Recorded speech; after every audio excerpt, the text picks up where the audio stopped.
After the notes given yesterday, I think it's time to do something I haven't done in a long time, which is analyzing also in the post-race to see who are gonna be the winners and the losers. Let's start with the winners, obviously. Let's go with the positive minds. Biggest winners, McLaren, and I think this is the most clear thing so far. Both in Austria and in Silverstone, they have been the biggest surprise, the biggest comeback. If it wasn't for the safety car, Norris and Piastri were going to be on the podium. And looks like it's a huge step forward with this Spec B car. What to expect from here on? Let's see what's gonna happen with this car in slow corner racetracks, such as perhaps Hungary or I don't know, other Singapore, whatever. Let's see what Zandvoort as well in the Netherlands. Let's see what's gonna happen with this car in those racetracks where you don't have these kind of big straight lines. As per Hamilton's comments, the McLaren was a rocket in the straight lines. The straight lines, the high-speed corners, and all these things. Let's see how the car is gonna behave in those situations. However, I insist, this is the biggest surprise, and I think all F1 fans are gonna be happy with this one, as well as Mercedes is gonna be happy having more engines in the front for them, of course, merchandising, whatever, marketing. It's good. And Mercedes, once again, in this racetrack was strong as was last year. So I don't know if the car performance is gonna be similar to what was happening last year. You will see the Mercedes going strong in racetracks such as Interlagos, perhaps Austin. These kind of racetracks that include high-speed corners, big straight lines. Let's see what's going to happen with this thing. But anyway, having that poor qualifying that they had, the race pace was very good. Of course, Hamilton was very lucky to have that safety car as well as Russell, but still, they were there. They were fighting for it. Probably they were going to finish in front of the Ferraris and the Williams of Albon and blah blah blah. So they were kind of strong in this Grand Prix. Max Verstappen is another one who is the winner. Why is he the winner? Because the only title contender that he has is his own teammate, and his own teammate is shooting himself on the foot every single Grand Prix for the past 3 or 4 Grand Prix already. Qualifying bad, then he has to overtake everybody with this rocket ship, of course. However, Max Verstappen is not making any single mistake, and he's just cruising to the championship. There's no opposition, there's no anything.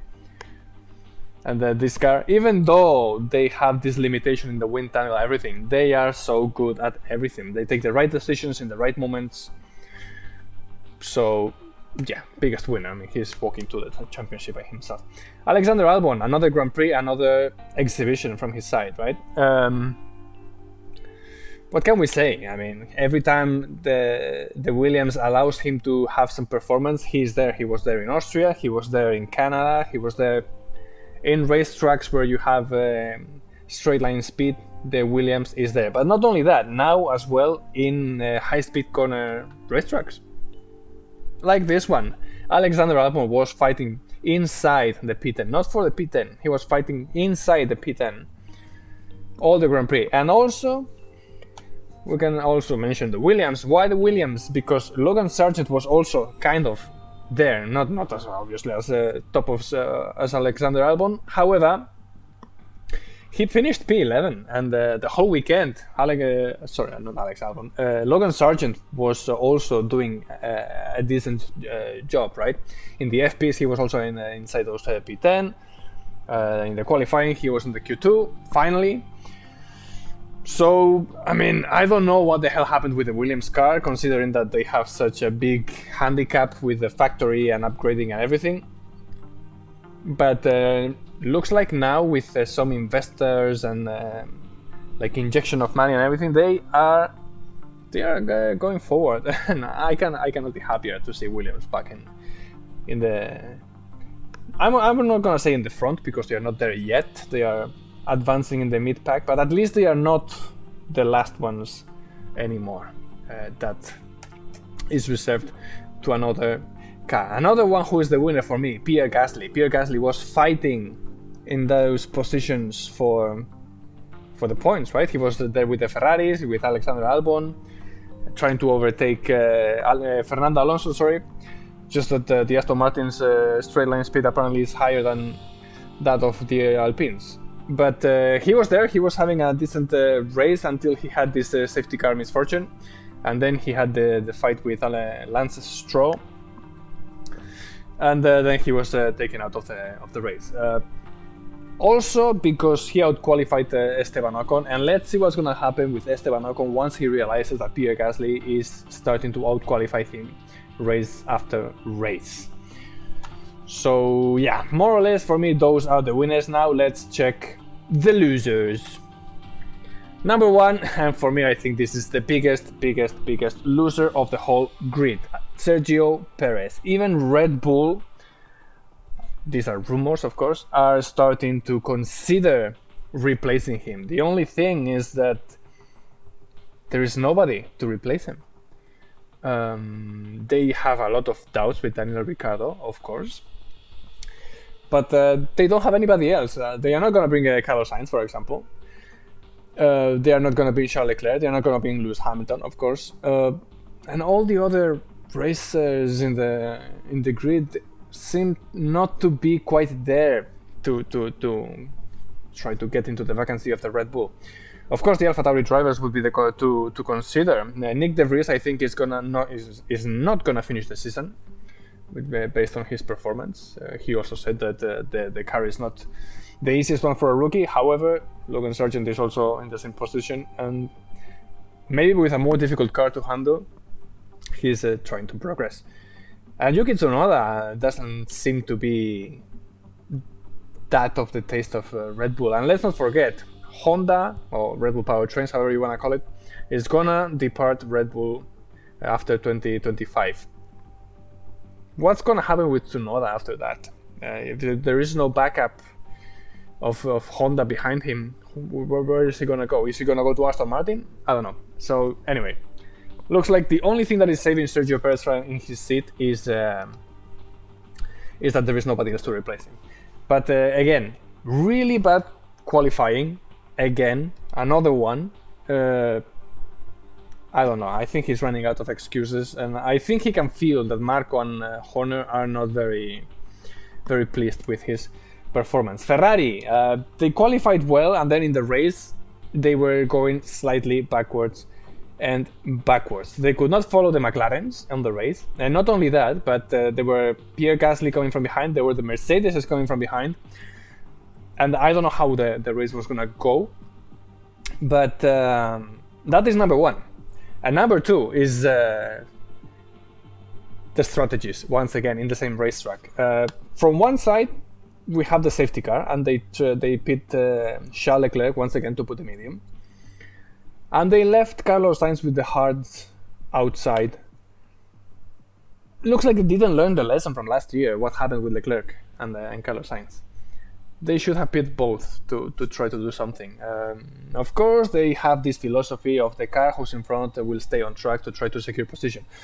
But we saw already last year that this doesn't work. If there is a safety car so close to the end, other people are going to go into the pits and they will put the better tire for the race conditions. And we saw what happened. And after like 2 or 3 laps, he got overtaken by 3-4 cars in 3 corners. So they don't learn. They don't learn, and that is one. And the other one is Carlos Sainz was going for a one-stopping strategy, like almost everybody else.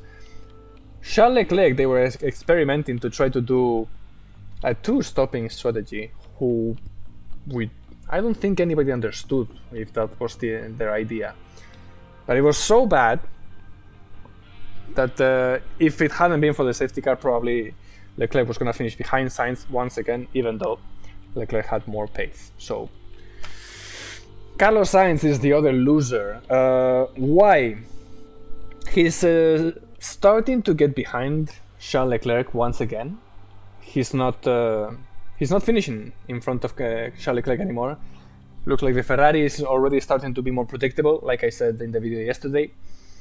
And what's going to happen with him? I mean, he's disobeying in the same racetrack where he disobeyed order last year. He disobeyed orders this year in the qualifying, and in the race he was very confrontational with Ferrari. And rumors say that Ferrari are starting to get a little bit sick of his attitude towards the team. Looks like he's not a very good team player. He doesn't accept that Leclerc is simply faster than him. If you look at the first half of the season that we have so far, Leclerc had a lot of problems in the car while Carlos Sainz didn't, and still he's not so far in the championship. And now Charles Leclerc is starting to take the grip of the car once again, and Carlos Sainz cannot accept it. They ordered him to let him pass in the qualifying. He did it, and then on the racetrack he overtook him once again, saying that if he hadn't done that, he couldn't have crossed the lights for Q1, right? But Charles Leclerc did it anyway. So what he did had absolutely no sense. On the other hand, he's also threatening Ferrari that if he doesn't have a contract by the end of this year, he might listen to other offers. So I don't know. I mean, I guess Ferrari, he doesn't give a shit, to put it plain and simple. I mean, everybody wants to go to Ferrari to drive the car, right? Who is this guy to start putting conditions to Ferrari? I don't know. Let's see what's gonna happen. Rumors say that Ferrari are starting to get sick of him, and he is starting to get sick of Ferrari with strategies and all these things. So, is the Audi option really an option or the option? Let's not forget that Alfa Romeo will leave F1 this season. It's gonna be taking over, I'm gonna guess, Audi under the table, under the name of Sauber, until things change. The other losers, Aston Martin. Aston Martin were supposed to be like the second car of the grid, right? They were the huge surprise. They have been continuing to be the huge surprise until suddenly they started to reach some racetracks that apparently doesn't suit their car. They thought the car was kind of complete, and looks like now they are discovering that their car is not as complete as they thought. Looks like the biggest weakness of the car is the high-speed corners. So those racetracks with high-speed corners, which I'm gonna guess it's gonna be something like Austin, something like Interlagos, and something like this, might not be suitable for the car. Are they gonna be threatened for their second position in the championship? Who knows? Fernando Alonso is still in P3, very close to Sergio Perez in the second position. If he doesn't, Sergio Perez doesn't get his act straight, probably Alonso's gonna overtake him in the championship. Let's see what's gonna happen with Aston Martin, because now that they know that the car doesn't perform in high-speed corners as well as perhaps other cars, are they going to fix it? Are they going to make it something like something more neutral, like the Red Bull, for example, right? Red Bull doesn't have any weaknesses. They go good in every single conditions. Slow corners, high corners, high speed, whatever. So let's see what's gonna happen with that. The Haas team. What can we say about the Haas team? Where they were last year, where they are right now. Similar to Alfa Romeo. Magnussen is not there anymore. I mean, you can see Hülkenberg out-qualifying him easily if he doesn't have any problems. And then on the race, it looks like there is no pace for Magnussen. He's fighting there in the mid-pack, behind in P10, P15, something like this, while Hülkenberg is actually trying to fight for those P10. However, if something happens to the car, like it happened, and then you have to pit so quick in the race, your race is ruined. And not only that, but both cars were out of the race with mechanical issues. So is this the Ferrari problem? Is this the Haas problem? Let's see what's going to happen with this, because if Haas slowly start to go backwards and backwards, it's a really bad sign. They were hoping and praying for a big regulation change. They had it. They won a lot with it. Now, can they keep it? Apparently, not so much. I think they rely on Ferrari too much. and let's see how that is gonna end, especially if AlphaTauri is gonna be changing their philosophy of totally independent B team to completely dependent B team by sharing information, drawings, and everything from Red Bull. Probably AlphaTauri is gonna be another kind of a rocket ship, similar to how Aston Martin copied Mercedes, and it was the pink Mercedes. So probably it's gonna be something like that, and let's see how other teams do. And something similar is with Alpine. They had a good chance to prove their car was good, which Gasly was doing, but they also found a weakness. Apparently, their car is not fast in the straight lines. Gasly with the DRS was not able to catch Fernando Alonso without the DRS. That is one of the things. The other one is the mechanical problems. Esteban Ocon had some hydraulic issue, I'm gonna guess, and Pierre Gasly was taken out by Lance Stroll.